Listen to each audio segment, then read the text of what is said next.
వివాదాలకు తావొచ్చింది. నా వ్యక్తిగత అంటే నేను సోషల్ మీడియా ద్వారా కానీ వాళ్ళు కానీ వీళ్ళు కానీ చెప్పడం జరిగింది. ఈ కమిటీతోనే కొంచెం అలిగేషన్ స్టార్ట్ అయింది. ఏకపక్షం నడుస్తుందని, అది నడుస్తుందని వాదనలు వచ్చినాయి. నిజంగానే కమిటీతోనైతే కొంచెం మనస్తాపం జరిగింది నాకు ఆ మాటలు రావడం వల్ల.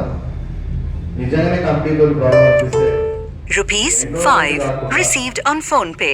ఎండోమెంట్కి అయితే పూర్తిగా విరుద్ధంగా మాట్లాడుతున్నాను. ఎందుకంటే గతంలో ఎండోమెంట్ అయిన గుళ్ళు మన మెదక్లోనే 2-3 గుళ్ళు ఉన్నాయి. కుచారం కానీ, వేణుగోపాల స్వామి గుడి కానీ ఎందుకు పనికిరాకుండా అయితేనే మేము ఈ గుడిని మేము వచ్చిన తర్వాత మేము చేసే కార్యక్రమాలు మొన్న పెద్ద మనుషులు మొత్తం చెప్పేసాం. ఐగోవి బ్యాంక్ నిర్మాణం కానీ, పాత షెడ్ తీసేసి కొత్త షెడ్ కానీ, గృహ నిర్మాణం కానీ, గుడికి సంబంధించిన గృహ నిర్మాణం కానీ, పాత ఇల్లుకు పెట్టుబడులు ఉన్నది దాన్ని మొత్తం తీసేసి కొత్తగా ప్రహారీ కూడా కానీ, కళ్యాణ మండపం కానీ, నైరుతి కంపౌండ్ వాల్ మరియు మెట్ల నిర్మాణం అయ్యే ఖర్చు కానీ, కిచెన్ షెడ్, మెయిన్ గేటు ఉత్తర ద్వారము ఉన్న ద్వారం కానీ, షట్టర్ కానీ, తూర్పు ద్వారం నుంచి గేటు కమానం మరియు కంపౌండ్ వాల్ నుంచి కానీ, తర్వాత గుడి ప్రాంగణం నుంచి సిసి రోడ్డు మరియు బండర్ గుడి ప్రాంగణంలో, తర్వాత దక్షిణం వైపు ప్రహారీ కూడా, బ్యాంకు, తర్వాత గర్భగుడికి సంబంధించిన గ్రానైట్ మొత్తం కరీంనగర్ తెచ్చిన ఇవన్నీ కార్యక్రమాలు దాదాపు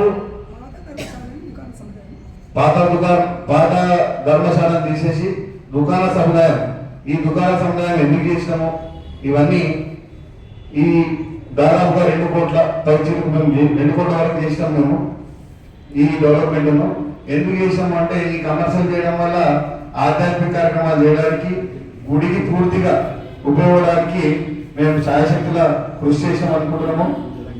పూజ చేయడం ధర్మమాసం కానీ, వైకుంఠ ఏకాదశి కానీ, శ్రీరామనవమి కానీ, తర్వాత కృష్ణాష్టమి, తర్వాత శివరాత్రి ఉత్సవాలు కానీ, ఉగాది ఉత్సవాలు కానీ అన్నికి సంబంధించిన వైష్ణవ సాంప్రదాయ ప్రకంగా ఆగమశాస్త్ర ప్రకారము మా బంధువుల సమక్షంలో అన్ని జరగడానికి శాయశక్తితో కృషి చేసినాము.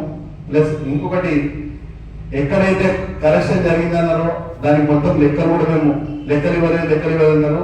గత 15 రోజుల కింద పెద్ద మనుషులు అందరూ వచ్చారు. ఆ పెద్ద మనుషుల సమక్షంలోనే ఈ లెక్కలు ఇవ్వడం జరిగింది. ఎక్కడ కొన్ని చిన్న అవకతవకలు ఏం జరిగినాయో ఒకసారి మొత్తం మాకు చెప్పాల్సిందిగా కోరినాము. ఒక్క రూపాయి కూడా రామాలయం నుంచి దుర్వినియోగం కాలేదని మేము సవినయంగా మేము చెప్తున్నాము. ప్లస్ మేము చేసే కార్యక్రమం కానీ, మేము ఏదైనా జరిగినా కానీ మేము సొంతగా ఏదైనా డబ్బులు వేసే పని చేసినాము, భక్తుల సహాయం తీసుకున్నాము, కానీ ఏ గవర్నమెంట్ సహాయం చేయలేదు. నేను ఈ ₹88 received on PhonePe. ఎండోమెంట్ కనుక తీసుకుంటే నేను ఫైల్ చేయడానికి సిద్ధంగా ఉన్నా. ఎండోమెంట్ కాకుండా ఈ కమిటీ వద్దు అంటే ఈ రోజే ఇప్పుడే నేను రాజీనామా చేసి వెళ్ళిపోవడానికి సిద్ధంగా ఉన్నా. వెళ్ళిపోతాను కూడా, లేకున్నా నేనున్నా కొత్త కమిటీకి ఇవ్వడానికి సిద్ధంగా ఉన్నా. మీకు గవర్నమెంట్ కానీ, ఎంపీ కానీ, ఎమ్మెల్యే కానీ సవినయంగా వినయం చేసుకుంటా. ఈ ఎండోమెంట్ ఆలోచనను విరమించుకొని కొత్త కమిటీ మీ సమస్యలు వేసుకోండి. మేము పూర్తిగా సహకారం చేస్తాము, ఈ చర్యలు చేస్తాం. కానీ ఎట్టి పరిస్థితుల ఇంత అభివృద్ధి జరిగిన గుడిని భ్రష్టు పట్టకుండా చేయాల్సిన బాధ్యత మీది కూడా ఉంది. ఈ నియోజకవర్గంలో మీరు ఉంటారు కాబట్టి మీరు ఉంది. దయచేసి ఈ ఆలోచనలను విరమించుకొని కొత్త కమిటీ చేయడానికి మేము సిద్ధంగా చాలు. మాకు మనస్తాపం జరిగింది. మేము ఉండడానికి అయితే సిద్ధంగా లేము. మేము ఈ రోజే తక్షణమే రాజీనామా చేయడానికి సిద్ధంగా ఉన్నాము. రాజీనామా చేస్తాం కూడా. కొత్త కమిటీని ఎవరు ఇస్తారో ఆధ్యాత్మిక చింతన ఉన్న రామభక్తులకు మాత్రమే తీసుకురావాలి. పార్టీలకు అతీతంగా తీసుకుని రండి. నేను కూడా చెప్తున్నా, ఏకపక్షం అన్నారు, ఏదో పార్టీ అన్నారు. నేను ఏ పార్టీకి సభ్యత్వం తీసుకోలేదు. ఎవరు వచ్చినా కాంగ్రెస్ పార్టీ కానీ, టీడీపీ కానీ, అధికార పక్షం కానీ, ఏ పార్టీ అయినా కానీ, అధికారులు కానీ, ఎస్పీ కానీ, కలెక్టర్ కానీ, ఎంఆర్ఓ కానీ మేము వస్తే మర్యాదపూర్వకం తీసుకున్నాము, పంపించాము. అంతకుమించి వేరే విభేదాలు ఏం లేవు. ఏదున్నా మా నుంచి చిన్న చిన్న పొరపాటు జరిగిండొచ్చు, దాన్ని సరిదిద్దుకున్నాము ఎవ్రీ ఇయర్. కానీ ఈ వారం 10 రోజుల నుంచి వచ్చిన అలిగేషన్స్ మాకు బాగా మనస్తాపం చెందింది. మేము ఈ రోజే రాజీనామా చేయడానికి రాజీనామా చేస్తున్నాము, సిద్ధంగా ఉన్నాము, చేస్తున్నాం కూడా దానికి.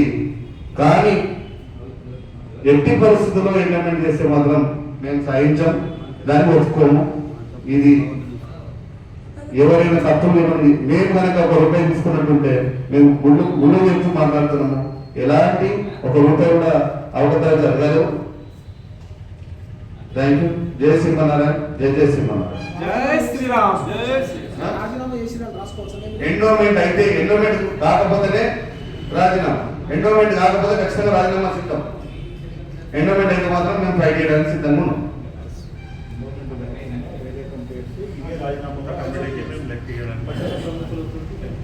ఈ లెక్కలు మీకు సమర్పించినాము పెద్ద మనుషులకు. కావాలంటే కూడా కొత్త కమిటీ ఎవరు వచ్చినా, భక్తులు ఎవరు వచ్చినా మేము ఇవ్వడానికి సిద్ధంగా ఉన్నాం.